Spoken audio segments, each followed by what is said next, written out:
Olá, meus amigos, minhas amigas.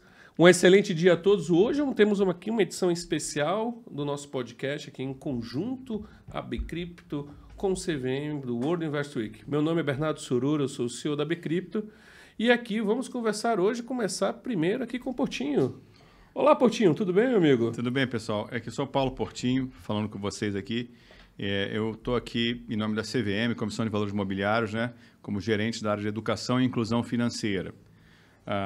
Quero aproveitar para fazer o meu disclaimer, assim, que a gente aqui da CVM tem que fazer. Aqui eu coloco as minhas opiniões, né, e não são necessariamente as opiniões da autarquia.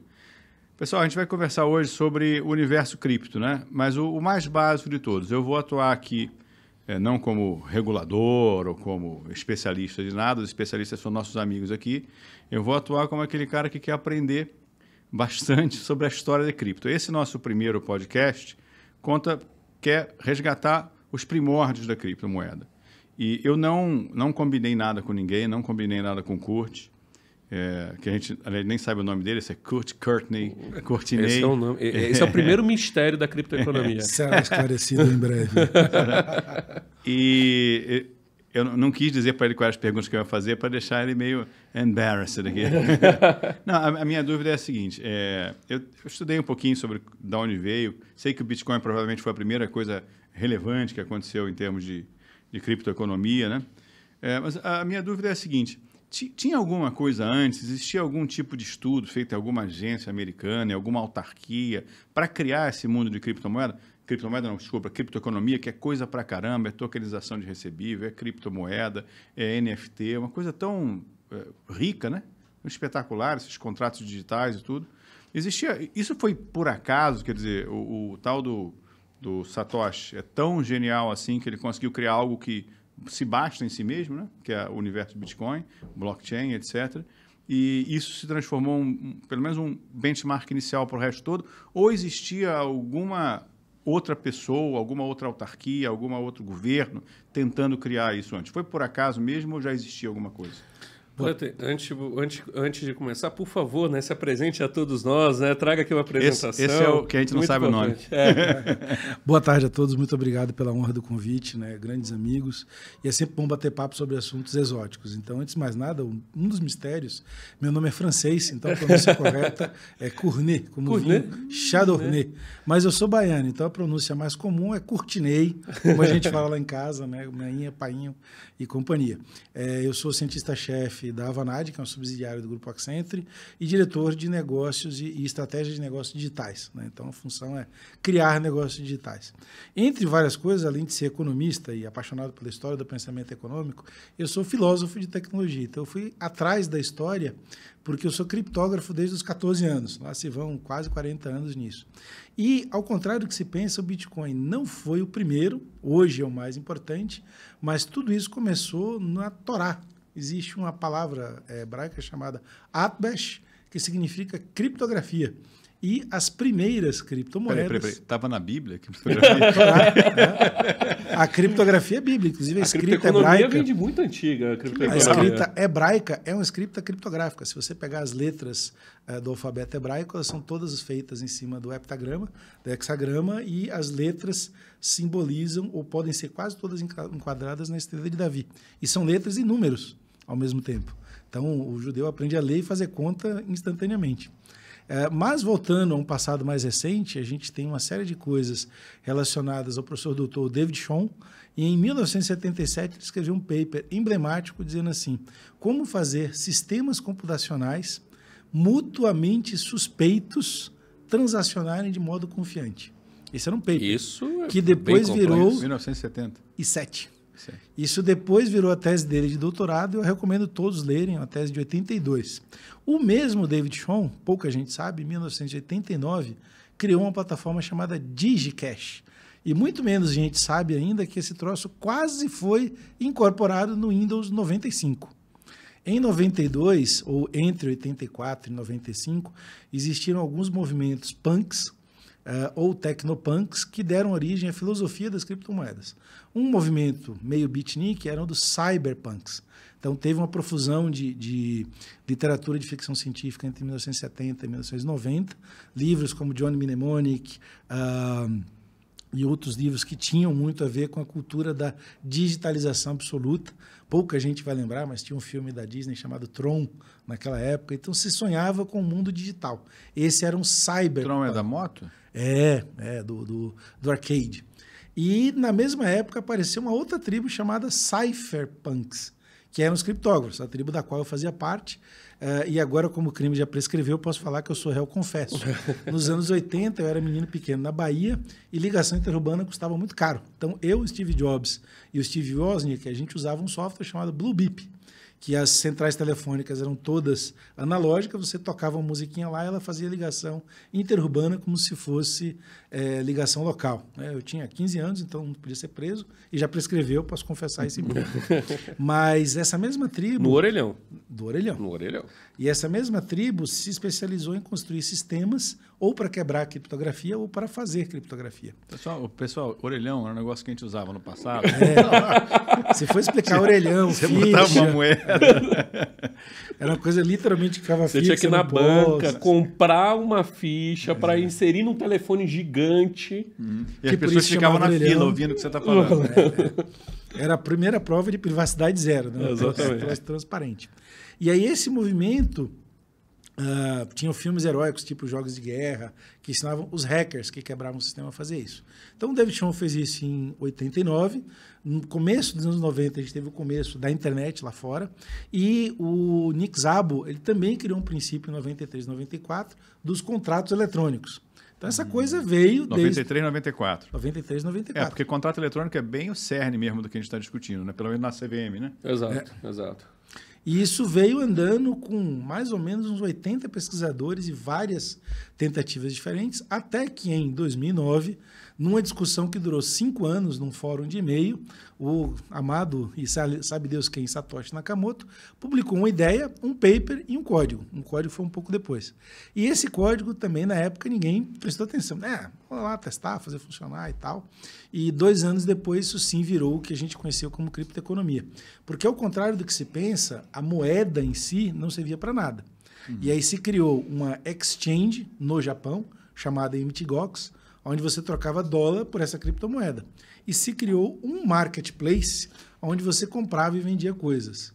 Então você tinha um marketplace, você podia comercializar coisas, a moeda e a MTGOX. Depois desse marketplace foi criado um segundo, que eu não vou falar aqui, que todo mundo conhece, que é a história do Silk Road, mas entre uma coisa e outra, nós criamos o paradoxo da transação. Tanto que no dia 22 de maio é comemorado o dia da pizza. Se comprou uma pizza por foi a primeira 10 mil bitcoins. Foi a primeira grande transação comercial colocada. Né? E até hoje o pessoal lembra do dia da pizza porque se tornou a pizza mais cara da história. Então, a gente sempre costuma dizer que coisas transformadoras em tecnologia, elas são literalmente o cume do Everest. Né? Você chegou lá em cima e você fala, só tem a pontinha. Não, tem toda uma história entre criptógrafos, movimentos filosóficos, muita literatura com várias partes móveis e muitas pessoas que foram evoluindo essas partes. Inclusive, as empresas que os cypherpunks mais detestam, que são as empresas de segurança governamentais. Partes do Bitcoin tem códigos de criptografia que vieram da NSA, a National Security Agency, americana, ou seja, código feito para vigiar todo mundo. E, basicamente, esse é só um pedacinho da história, mas é bem interessante. Tem um ponto aqui que eu sempre falo, a primeira vez que eu observei a tecnologia, eu já acompanho a tecnologia faz tempo, mas entrei realmente no mercado de cabeça em 2018, decidi fazer essa grande mudança. Mas um grande ponto que eu comecei a acompanhar a tecnologia do Bitcoin, né, o blockchain, vamos colocar assim, né, que é que hoje a gente vai explorar hoje, trazendo aqui muita história, e os motivos dela, foi porque eu tinha uma fascinação, eu como formado em tecnologia, não criptólogo, né, mas formado em tecnologia, apaixonado por tecnologia, eu sempre vi um banco de dados como uma grande revolução em todos. Eu também achava. Naquele momento, eu olhei e falei assim, eu acho que acabou todos os outros bancos de dados que existem. Agora a gente encontrou um banco de dados que é imenso, nós não temos mais nenhum tipo de problema agora, ele pode substituir os relacionais existentes. Pelo menos ali foi o que eu dei. Isso aí, por exemplo, é um salto que eu não consegui dar ainda, porque eu não sou da área de engenharia, sou engenheiro. Eu fiz um monte de programação em Axis, que é uma linguagem trivial, muito fácil de usar. Cheguei a fazer mesmo, do começo, do comercial até a emissão de nota fiscal de uma empresa. entendeu? Gostava, achava, entendia isso. Agora, eu não consegui, isso que você falou é bem interessante, eu não consegui. Quer dizer que existe alguma relação dessa tecnologia com o banco de dados? Carney, isso é um bom ponto. Como é que funciona hoje a tecnologia por trás do Bitcoin, né? Como foi o primeiro, né? Como é que ele funciona isso e como ele foi construído nesse processo todo? Esse é um dos outros motivos que me leva a ter o apelido de ogro do ecossistema.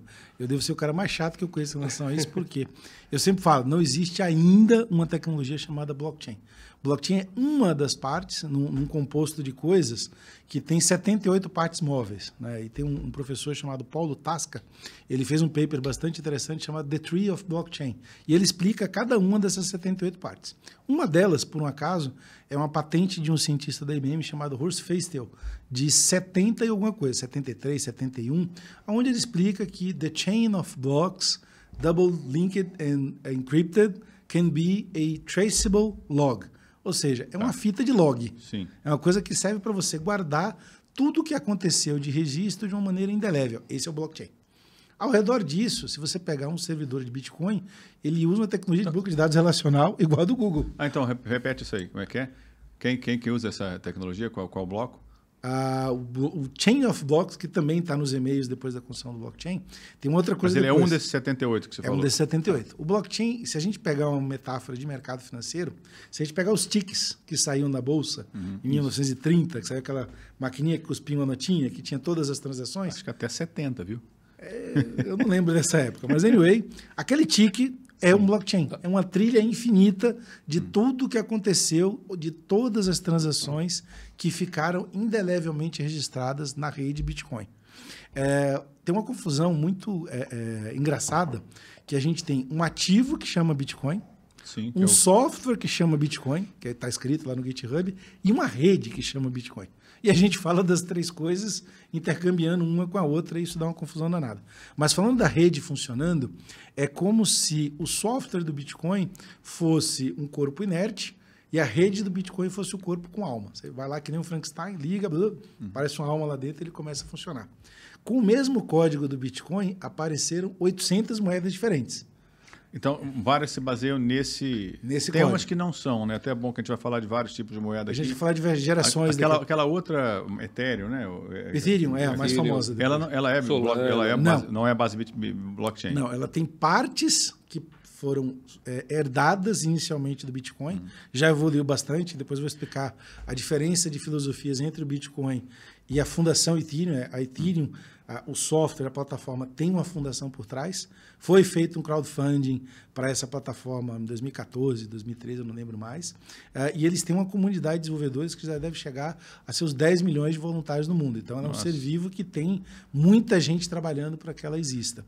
O Bitcoin nasceu, o Satoshi desapareceu e ele é um ser vivo. Então, qualquer modificação na rede Bitcoin, ela segue muito teoria de jogos e mecanismos de incentivo.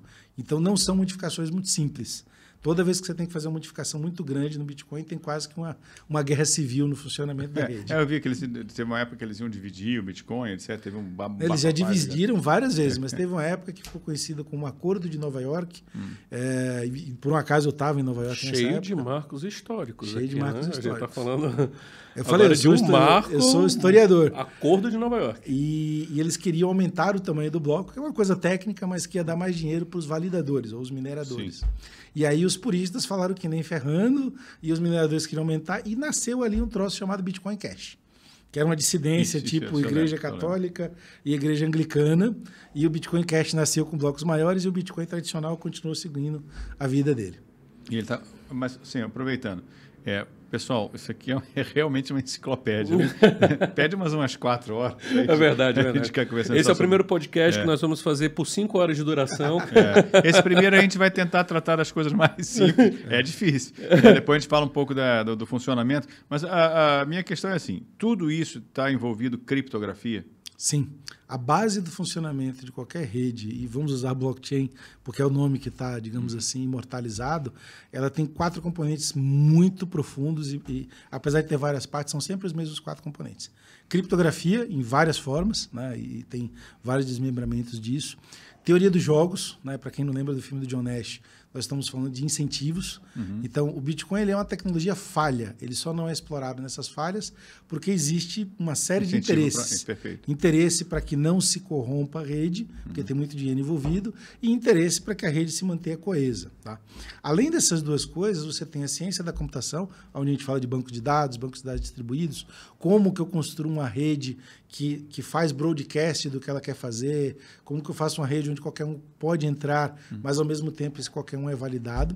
E, além de tudo, uma coisa chamada ciência de redes. Existe um estudo de comportamento dentro da ciência da computação que entende de funcionamento e propagação de informação e resiliência de redes. Isso foi criado pelo professor Paul Baran, num outro instituto militar americano, o Rand Institute, lá em 68. Então, toda vez que vocês verem aquele desenho de rede centralizada, descentralizada e distribuída, isso foi inventado em 68 pelo Paul Baran e é o desenho que deu origem à ARPANET. O que pouca gente sabe é que esse desenho...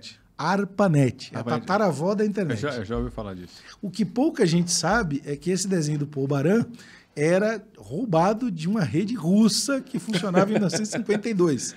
Então, os russos... Mas não tinha propriedade privada na época, então não é roubado. O cara botou lá e ficou lá. Então, tem muitas histórias de arqueologia tecnológica que a gente vê.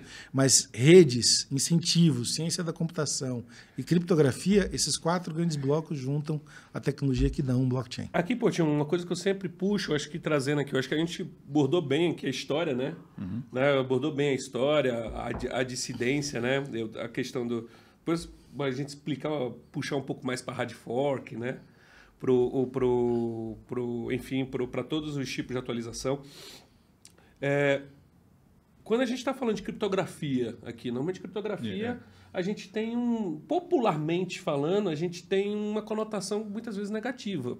Né? As pessoas pensam, criptografia, né? Então, está escondendo alguma coisa. Está escondendo alguma coisa. Coisa de espião. Coisa de espião, né? Assim, tá usando criptografia por quê? Por que você quer esconder? Isso, por anos, né? Foi um grande fantasma dentro da criptoeconomia, né? Para que existe a criptografia aqui? É realmente para esconder algo? Vamos voltar à Bíblia. O Torá. Desde a época do Torá já se usava a criptografia por motivos militares. Mas tem tem 2 motivos pelo qual a criptografia é associada a coisas ruins. É a questão da Segunda Guerra. Né? Então, todo criptógrafo tem uma Bíblia chamada The Code Breakers, do professor Dr. Dave Kahn. É um livro de 68, que até hoje todo mundo lê, deve estar na 19ª, milionésima edição, e ele conta essa história. E pouca gente sabia disso até aparecer o livro do Alan Turing, né, do Enigma, de como você quebrava aquela criptografia e tudo mais. Mas tem alguns episódios mais pesados. Novamente, nos anos 80, quando apareceram os cypherpunks, um ativista de Berkeley, se eu não me engano, ou Caltech, eu nunca lembro, chamado Phil Zimmer, ele inventou um software chamado Pretty Good Privacy. Porque naquela época era a época. O famoso PGP. Exatamente. Porque naquela época era a época que todo americano libertário ou que queria fazer desobediência civil odiava o governo e odiava o FBI, achava que estava sendo vigiado e queria fazer alguma coisa para não ser vigiado. Naquela época, software de criptografia era considerado arma atômica nos Estados Unidos. Eu lembro que no começo da internet a gente queria importar alguns certificados de criptografia para fazer comércio eletrônico e banking e não podia. Você não podia exportar. Foi daí que vem essa conotação de ser uma coisa negativa, de querer esconder algo. Foi daí. Porque criptografia, até esse finalzinho dos anos 80, era uma tecnologia militar. Tem muita coisa que a gente usa hoje que veio de origem militar e de uso militar. O GPS é uma rede originariamente militar. Já vi que você sabe realmente, domina profundamente o assunto. Explica para a gente aí, você falou de importar certificados de criptografia. Essencialmente, o que é feito num processo desse? Sem lembrando que a gente... Não, com história, é sempre ótimo. Mas sem complicar muito, que a gente não é do ramo. Ultra simplificando, é assim, se eu precisar provar que eu sou eu mesmo, eu tenho 4 grandes fontes de provas quase indeléveis, e se eu juntar as 4 é muito difícil falsificar. Minha digital, minha íris, minha voz e o meu DNA. Com níveis diferentes de trabalho de eu provar que eu sou mesmo. Vamos pegar a digital, né, que é fácil, botou ali, a gente usa quase tudo no dia a dia. Ok, e uma empresa? Qual é o DNA da empresa? Então, se criou uma impressão digital física em software chamado certificado digital criptográfico. Como funcionava isso? Você tinha técnicas X de criptografia e essas técnicas eram os segredos militares americanos. Por quê? Você usava isso para mandar correspondência militar. Então, você, quando comprava o certificado, você não sabia a tecnologia? Não, na verdade, você não podia comprar o certificado. Ah, tá. Você tentou comprar. Mas se você comprar, você domina a tecnologia? Sim, não? sim, você domina. Domina, né? Porque essa tecnologia de certificados digitais era usada para fazer comunicação entre as embaixadas americanas e entre as bases militares americanas. E o quebrar a criptografia significa o cara poder fraudar esse sistema de confiança. Exatamente. Aí a gente vai se remeter ao filme do Enigma, que você descobre como é feita a criptografia e toda a questão bem básica de criptografia, você tem alguma coisa que você quer esconder ou embaralhar e um método de embaralhamento. Sim. Então, o que acontece? Uma coisa muito simples. Que é parecido com o que aconteceu no filme, né? Exatamente. Quando você descobre o método de desembaralhamento, você quebra qualquer criptografia. O que aconteceu da época do filme para cá é que a matemática de criptografia avançou absurdamente e as proporções entre encriptar e desencriptar também aumentaram absurdamente. Então, hoje, a gente sempre fala em poder computacional. Todos os computadores juntos do mundo... Comparando a máquina do Enigma com o que a gente tem hoje, ela é trivial? Trivial. Estamos falando de mais de 4 trilhões de vezes mais poderosas. Nossa. Isso quando a gente une com a rede inteira do Bitcoin, a gente está falando até de um poder computacional até maior, né? Não, é outra questão também confusa. A rede do Bitcoin tem a ver com o mecanismo de consenso computacional que tem a ver com a teoria dos jogos. Como é que você valida uma transação no Bitcoin? Você aposta na Mega Sena cada dia maior. Quando o Bitcoin foi lançado, você tinha uma Mega Sena de 60 números. Simples assim, tinha pouca gente e tal. Hoje, para validar uma transação no Bitcoin, você aposta numa Mega Sena de 1 quatrilhão de números. Você tem que achar um número em 1 quatrilhão que tenha aquela combinação matemática que você precisa achar. Por isso que a gente põe tantos computadores, um contra o outro, para achar esse número. Isso nós estamos falando aqui dos mineradores e validadores. Dos mineradores e validadores. Então, isso aí, cara, eu sei que eles estão lutando um contra o outro para validar o código, né? Validar. Então, você me falou que é muito difícil achar essa quebra da criptografia. Então, na verdade, a rede do Bitcoin ela está quebrando essas criptografias? Não, também é outra confusão. O que tem mais poder criptográfico no Bitcoin é a sua prova de identidade na rede, as chaves. Então, existem vários mecanismos para a gente gerar esses numerozinhos complicados que a gente chama de chaves criptográficas. Existem duas, a chave privada e a chave pública. A chave privada ela é maior e o mecanismo de gerar essa chave é muito complicado. Isto é que seria quebrar a criptografia da rede, que é achar um algoritmo que fizesse essas chaves de uma maneira mais fácil. Assim, eu poderia pegar um endereço que tem 100 mil bitcoins e roubar os bitcoins dele. Porque eu teria como achar a chave privada daquele endereço. O mecanismo de consenso, ele tem uma outra coisa, que é um mecanismo para você achar um número randômico. Este número randômico também usa criptografia, mas não para embaralhar coisas, mas para eu gerar aleatoriamente um número com a característica X. Qual é essa característica? Ele tem 256 caracteres, no caso do Bitcoin, e vários zeros à esquerda. Parece trivial, mas a matemática para você gerar um número de 256 caracteres realmente aleatório, com X zeros à direita, é absurda. E essa fórmula é o que está gravada no chip de todas as maquininhas de validar. E o que elas ficam fazendo? Elas ficam rodando o mesmo software até achar aquele número. O que eu achei muito legal do Bitcoin a primeira vez que eu ouvi foi que para você fraudar uma rede dessa, não basta a questão criptográfica ou músculo computacional. Você precisa burlar o consenso, né? E burlar o consenso significa que as pessoas que estão ali interessadas em manter a rigidez do sistema vão perder tudo que elas têm.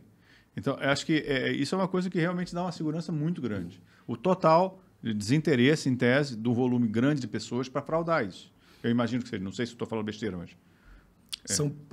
Pessoas são poucas, máquinas são muitas, e a gente volta à teoria dos jogos. Durante o começo do Bitcoin era muito fácil fraudar a rede, porque tinha muito poder computacional que não estava alocado à rede, e a rede era pequena. O grau de dificuldade, como a gente chama, era pequeno. Mas nunca foi fraudado, foi? Não, nunca. O que acontece? Aí voltamos à teoria dos jogos. À medida que a rede foi crescendo, o Bitcoin saiu de 0, passou a valer $1. Aí de 1 passou a valer 100, de 100 passou a valer 1.000. Então, assim, se eu crio um mercado aspas, de uma commodity, que é mais ou menos como o Bitcoin é visto hoje, paralelo, é interesse de quem está naquele mercado que a commodity não desvalorize. Né? E aí, por teoria dos jogos, o John Nash é brilhante em explicar isso, a gente mantém a integridade da rede, porque isso mantém o valor do ativo que é controlado pela rede. Eu já tive essa discussão várias vezes com alguns amigos, né? Os mais puristas me odeiam por causa disso. Mas, na prática, sem nenhuma conotação negativa, o Bitcoin é uma pirâmide. Quem entrou lá atrás e tem 100 mil Bitcoins, ele é um dos caras que vai lutar para manter a integridade da rede para que os 100 mil Bitcoins valham alguma coisa. Quem entrou agora vai ouvir de todo mundo que o Bitcoin realmente vale e vai fazer de tudo para que a rede continue íntegra. Então, é um moto contínuo de autoproteção que basicamente é interesse humano. Por absoluto interesse humano. Então, aqui nós temos dois grandes mecanismos. O primeiro mecanismo tecnológico, que envolve criptografia, uma série de cálculos. É por isso que a criptografia está envolvida aqui na rede. E o segundo grande mecanismo é o mecanismo humano, social, de querer continuar com esse projeto e não deixar que ele falhe. Então, esses dois unidos, por meio da teoria dos jogos, a gente tem uma rede hoje segura? Sim. Absolutamente segura. Eu tenho uma dúvida. Ela é segura? Se fosse só a criptografia, ela seria segura? Não, ela poderia ser... Até um determinado nível. Todo mundo que trabalha com segurança da informação, que é outra coisa que eu falo, a gente sempre diz que não tem nada 100% seguro. Tem um nível de segurança. O nível de segurança do Bitcoin é absolutamente alto. Então, assim, e tem outra coisa da teoria dos jogos que a gente fala. A gente sempre chega num momento onde um determinado sistema que atinge um equilíbrio, ele passa a jogar roleta mexicana o dia inteiro. Todo mundo está com a mão apontada para a cabeça do outro. Né? E ninguém vai atirar primeiro porque morre todo mundo. E quanto mais gente tiver, mais tensa fica a situação. É bem teoria dos jogos mesmo, né? E ninguém vai atirar. Sim. Para você entender o funcionamento, novamente, não da tecnologia, da rede funcionando, que é um ser vivo, você tem que colocar disciplinas humanas. Então, quando eu dou aula sobre redes distribuídas, eu sempre falo que você precisa saber de pelo menos 13 disciplinas. As 4 primeiras é tecnologia. Você tem que saber de sociologia, antropologia, religião, direito e, mais ainda, dentro da teoria dos jogos, o equilíbrio de Nash ele é provado matematicamente, mas ele é um comportamento humano, explicado pela antropologia. Então, por que a gente tem crenças religiosas? Porque o nosso cérebro tem Deus embedado nele. Isso é fisicamente provado. A gente tem uma região do cérebro que tem que acreditar numa coisa divina. E é por isso que a gente dá dinheiro para coisas que não têm valor intrínseco físico, mas tem um valor emocional grande. Esta parte do valor emocional, em teoria dos jogos, a gente usa para explicar vícios em jogatina, pessoal que vai para bingo e coisas assim, e que são a parte viciante do cérebro que não admite perder. A partir do momento que o cérebro adota o Bitcoin como algo de valor, ele vai fazer de tudo para que aquilo continue como sendo visto por todo mundo como algo de valor. Talvez tenha acontecido a mesma coisa com outras commodities aí, né? Que em tese não tem mais valor. O valor delas é o valor da negociação que as pessoas fazem, não é mais o valor em uso, né? Mas o preço em si, né? Não mais o valor, né? Mas assim, para a gente falar sobre mineração, que a gente já até entrou um pouquinho no assunto, só vou dizer o seguinte: o Bitcoin, como você falou, é uma pirâmide, mas o pessoal que chegou primeiro não vai embora. Não vai. Ao contrário, né? São pessoas que continuam investindo o seu tempo, né? O Madoff foi embora. A piada do mecanismo de pirâmide é que assim, quem chegou primeiro está bilionário. Quem vai chegando depois, e é uma coisa da teoria econômica do Bitcoin, inclusive por design, não foi acidental, o Bitcoin ele tem uma curva senoidal, ele cresce até um determinado ponto, depois ele explode vertiginosamente e aí ele chega num platô. Que é esse que está agora, mais ou menos, não sabe, né?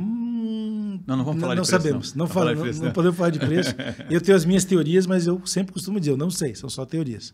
Mas dentro dessa curva senoidal, o que acontece? A gente pegou picos de volatilidade, Bitcoin saiu de 20 para 17 mil dólares, depois saiu de 4 para 68. 68. E aí, se você pegar agora, estamos em 20, 30, que eu nunca lembro quanto está hoje, 27. Ele não vai chegar a 700, ou até pode chegar a 700 por algum motivo exógeno, mas por comportamento de rede, doida, né? Por comportamento de rede, ele tende, sei lá, chegar a 100 mil. A Argentina adotar o Bitcoin, olha que maravilha. Não, ele cai a zero. Piada com os irmãos.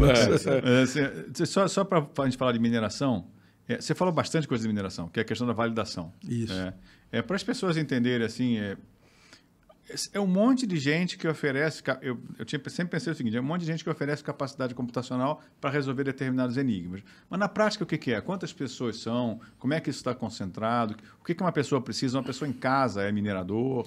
Para Bitcoin, não mais. E aqui eu trago uma pergunta. O Brasil é um polo de mineração? Porque a gente vê muita gente...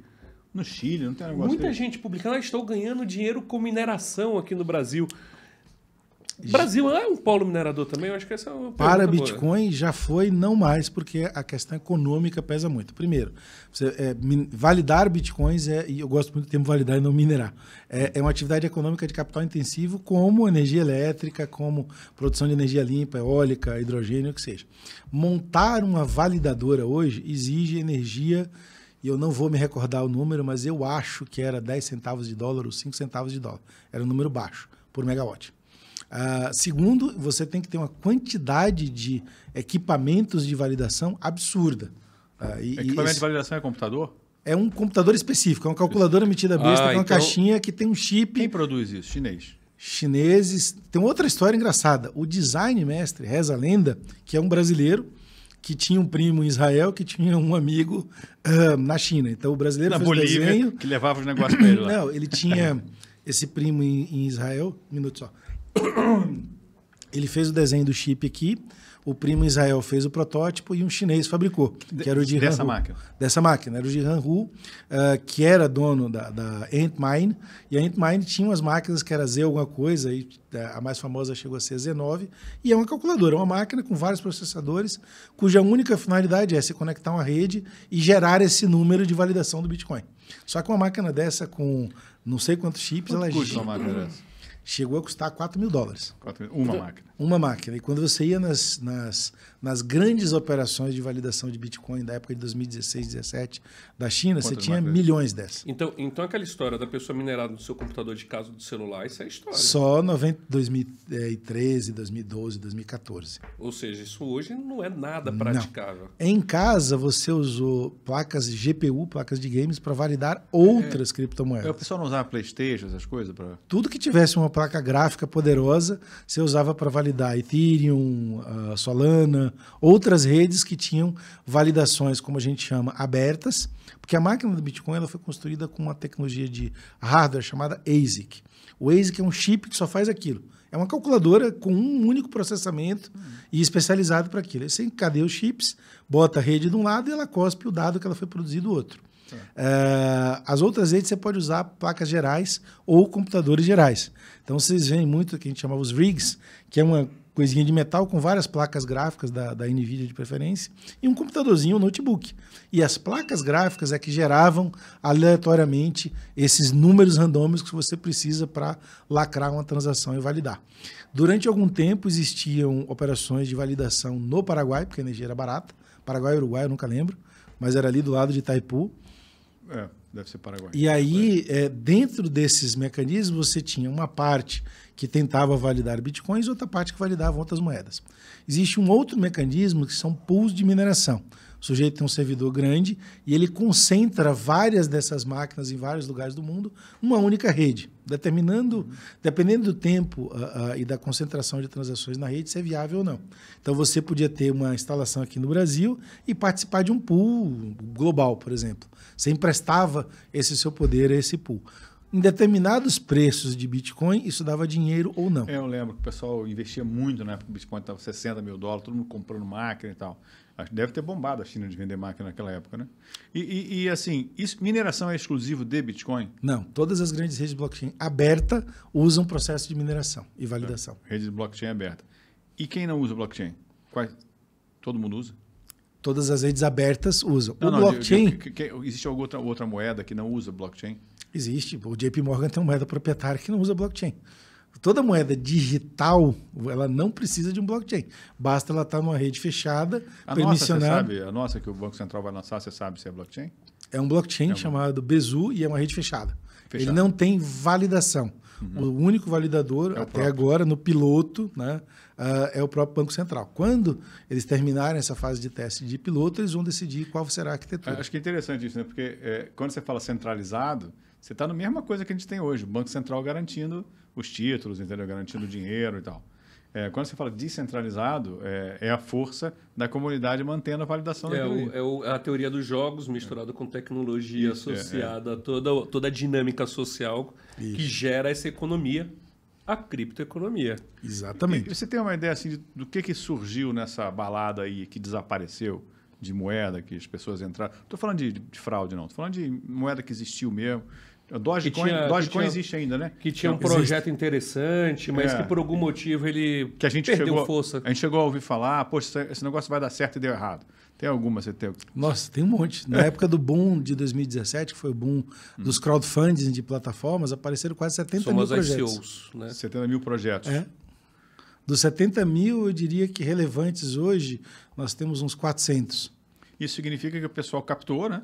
Crowdfunding era como aqui no Brasil, que é um pouco menor? Captação um pouco menor? Ou era muita grande? Tem um vídeo meu explicando isso e tem uma empresa que mapeou uma parte pequena disso. Né? Pelo data Courtney, que eu sempre digo, e não são números validados, a gente chegou a ter 260 bilhões de dólares de captação entre meados de 2016 e finalzinho de 2018. 260 bilhões de dólares captados. Significa que é um dinheiro que entrou no projeto, não é isso? Exatamente, em vários projetos. Então, tem um projeto muito famoso, que é IOS, está funcionando até hoje, tem inclusive representantes aqui no Brasil, que captou 5 bilhões de dólares.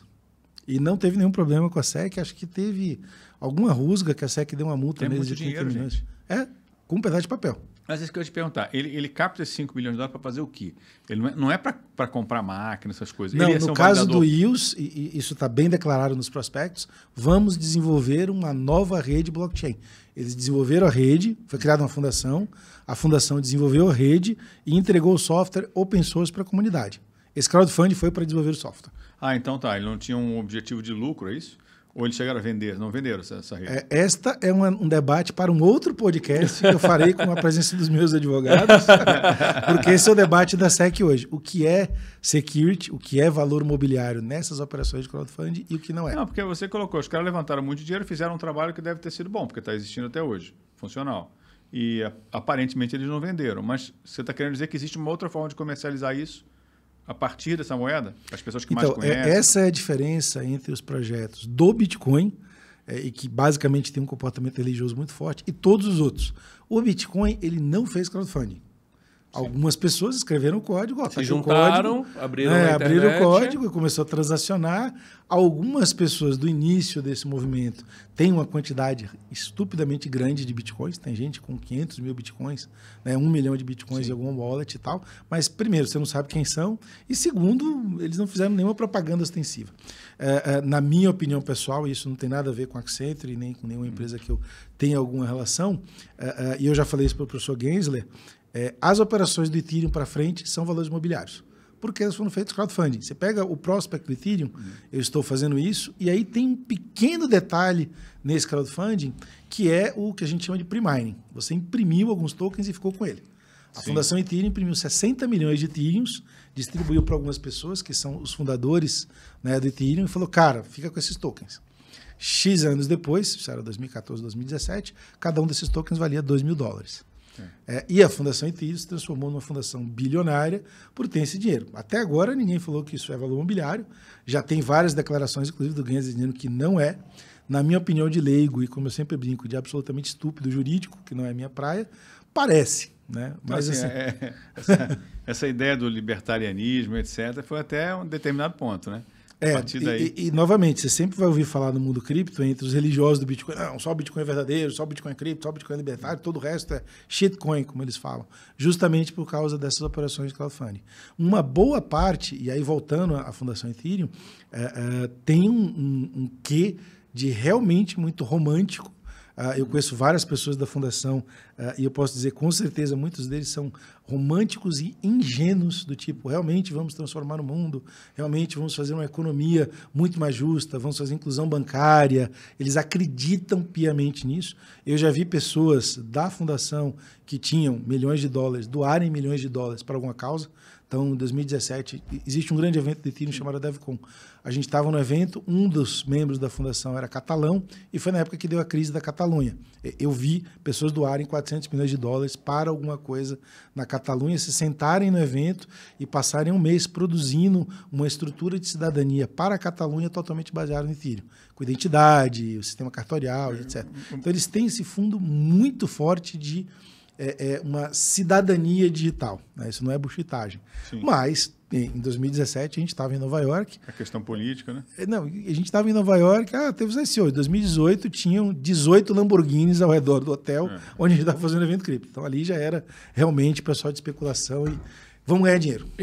Aí eu acho que aqui é um ponto que a gente vai conversar hoje, vai trazer bastante, né? A gente falou hoje sobre história, a gente vai falar um pouco sobre aplicabilidade, né, Potinho? Sim. A gente vai falar um pouco sobre o formato, mas a grande lição que eu tiro aqui de hoje é, primeiro, que a história é fascinante, né? A história é apaixonante. A história é de 2015 eu não consigo pensar em mais nada. Eu estudo, eu leio livros. Em 2017 eu gastei uma boa parte dos meus investimentos de 2016 viajando o mundo para conversar com as pessoas. Eu conversei com o David Schwartz umas 6 vezes. Você conversar com as pessoas da Fundação Ethereum. Podia ter feito um documentário. Tem vários documentários. Não, inclusive. Você fazendo essas viagens. Podia. Agora temos que fazer podcast. Vamos fazer podcast. Isso aí para ele. Não CVM, não. AB Cripto. Mas tem um filme, inclusive essa semana eu descobri a versão estendida dele, chamado Banking on Bitcoin. A versão original, que eu usei para dar aula em 2016, tinha 1h40. A versão estendida tem 3h30. Caramba. E ele conta isso, que é esse período de 2016 até o comecinho de 2017, e é absolutamente fantástico. E que esse filme foi feito na tecnologia blockchain. Era pequenininho, aí foi crescendo. Foi crescendo, foi expandindo. Bom, Potinho, a gente estourou o tempo hoje, mas uma coisa que eu acho que eu queria trazer aqui, que um principal ponto aqui, a gente aprendeu, a gente viu a história que é maravilhosa, a gente falou sobre as transações, né? Por que tinha esse mito, né? Por trás da criptografia, se é ruim ou não é uma rede escondida, ou é uma rede pública, aberta a todos, né? Na verdade, o Bitcoin é 100% transparente, o que nos traz um problema sério de segurança pessoal. Quem é associado a Bitcoin é imediatamente um alvo de sequestro, porque se eu falar assim, me mande Bitcoins e der um endereço, todo o extrato daquele endereço é público. Tanto que uma das práticas de segurança... Você só não sabe quem é a pessoa, não é isso? Você só não sabe quem é a pessoa. Mas vai falar assim, olha, me mande Bitcoin, o cara sabe quem é o seu endereço. É muito pior do que você dar o número celular ou o seu endereço da sua casa para uma pessoa. Né? Se você tiver movimentação de Bitcoin, o cara vai saber tudo. Exatamente. Tanto que, assim, eu tenho uma declaração minha no Congresso, na época, em 2017, quando o Áureo ainda estava fazendo PL, que eu falei assim, olha, vocês querem controlar, cara, pega o endereço das carteiras. 2 anos depois, a Receita Federal falou, então, todo mundo bota seu endereço de carteira aqui que eu quero monitorar. É perigoso, que é o IN 88. Né? É perigoso até para a própria Receita, para o próprio Brasil, né? Uma coisa como essa aí. Essa é uma das queixas atuais dos libertários. Fala assim, tudo bem, Receita, eu até te dou o meu endereço, só que você tem que garantir que isso nunca vai vazar. Porque se vazar, eu tenho um problema de segurança pessoal, né? Porque, exato, você está vazando o sigilo bancário do cara, só que completo, né? Completo. Tudo, cara. Completo. E essa é a grande diferença, não é só o né? saldo que eu tenho na minha conta, eu seguro... E isso é uma outra coisa que os libertários me odeiam. Eu falo, cara, se a gente quiser realmente ter uma criptoeconomia, você tem que deixar as suas chaves em posse do banco, com um segredo bancário e lá. Porque se alguém botar uma arma na sua cabeça, ele não vai conseguir pegar o teu dinheiro. Ou seja, de um custodiante profissional, custodiante, né? institucional e que obedeça uma legislação democrática, que é a lei de sigilo bancário. Vamos conversar muito hoje sobre isso também. Isso que eu ia te falar. Vamos fazer 4 podcasts hoje, esse é o seu primeiro, né? Mas é coisa para uma semana de papo. Muito, né? Foi excelente início esse primeiro episódio do especial, né? AB Cripto e CVM do World Investor Week. Parabéns à CVM, eu acho que deve ser a 6ª World Investor Week que eu faço alguma participação. Eu sempre brinco, estou no laboratório, já vão fazer quase 6 anos, desde a sua abertura. E acho que a CVM tem feito, comparado especificamente com o SEX e FTC, um dos melhores trabalhos do mundo. A gente não valoriza o que a gente fala aqui no Brasil, a gente sempre acha que lá tudo é melhor. O Brasil tá incrível. Mas aqui a gente está muito à frente lá de fora. Muito à frente. A gente vai falar um pouquinho sobre perspectiva regulatória, por que o Brasil está na frente de todo mundo. Eu estive lá no mercado até 2012, depois entrei na CVM, e eu não vou ficar de falsa modéstia não, vocês estão certos mesmo, é um negócio impressionante. A velocidade com que a gente tem feito, e principalmente nos últimos 5 anos, tá? Até na própria área que eu trabalhava, cara, de empresas, cara, a velocidade com que a gente tem adaptado as normas são bem adaptadas para a realidade moderna, né, da criptomoeda, da criptografia, das novas ofertas públicas, empresas estrangeiras. Cara, é um negócio, assim, eu aceito o elogio, não vou fazer... Que bom. Tá certo. Que bom. Mas precisa ser assim. Nós temos uma cultura como brasileiro, quando o outro elogia, fala, não é isso, que é isso, não. Não isso é aceito por mim, reconhecimento. não aceito por mim pessoalmente, mas eu reconheço o que a CVM tem feito mesmo. Courtney, muito obrigado por aqui hoje. Que aula, que maravilha, hein, Portinho? Maravilha, hein? Que aula. Vou ter essa visão de que blockchain é segura, que o Bitcoin até hoje, como ele funciona, qual é o seu processo, como se dá a estrutura econômica por trás, por que isso recebe o nome de criptoeconomia no final. E ele deixando umas mensagens bem claras, né? Se você acha que você está minerando no celular, no seu computador... não vai. Alertinha aí. Acho que isso é importante mesmo para as pessoas. Né? Não, hoje eu diria, o mais importante é aprenda a usar os criptoativos, aprenda a se proteger, né? Segurança da informação. Eu também falei outro dia isso lá no convite da CPI. Nós estamos sofrendo uma onda de fraudes e ataques cibernéticos. As pessoas normais estão perdendo dinheiro com golpes assim absurdos, né? De identidade e tudo mais. Se a gente não conseguir fazer nesses podcasts, a gente faz no próximo. No próximo. E outra, só para concluir, e você acha que as pessoas deveriam buscar também profissões ligadas a isso? Você acha que isso é uma coisa que tem Sim, eu sou cientista da computação. É a profissão do futuro? Temos aqui uma profissão do presente, do passado e do futuro, ciência da computação. Blockchain developer é do futuro ou é do presente? É do passado, do presente e será do futuro. E assim, é uma das coisas mais dinâmicas, que além da questão da história, a tecnologia muda quase todo dia. E tem carência no Brasil de profissional? Tem, absurda. E hoje... pessoas de nível... eu costumo dizer, e eu cito-os nominalmente, nós temos 3 grandes engenheiros do padrão mundial no Brasil, ponto. 3. E eu já estou no mercado há 8 anos e não passou de 3. É um número absurdamente pequeno. O número de desenvolvedores que a gente conhece... E o mercado gigante, precisando. Até parece, mas as pessoas que ficam boas, elas saem do país. Se eu falar da minha melhor aluna, que hoje é minha professora, a Solange Gueiros, a Solange não para mais no país. É muito difícil você conseguir aterrissar e colocar ela aqui. Porque ela é uma profissional de nível mundial, ela trabalha para uma multinacional e ela ganha para viajar sendo developer evangelista do mundo. Então, assim, ela é uma formadora de desenvolvedores, de tão importante e tão graduada que ela está no Calibre, e ela não para aqui. E, novamente, é uma pessoa, né? Aí, ó, não é só investir, não, né? Pode investir até na sua carreira. E aqui a gente está falando de uma criptoeconomia no Brasil que não para de crescer. Exatamente. Vamos ver, dando spoiler, o próximo pesquisa da Bcrypto, vocês vão ver como de ano para cá já cresceu. Está chegando. Portinho, obrigado, gente. Foi excelente, né? Foi muito bom, Courtney. Muito obrigado pelo bate-papo. Obrigado, pessoal. Um abraço.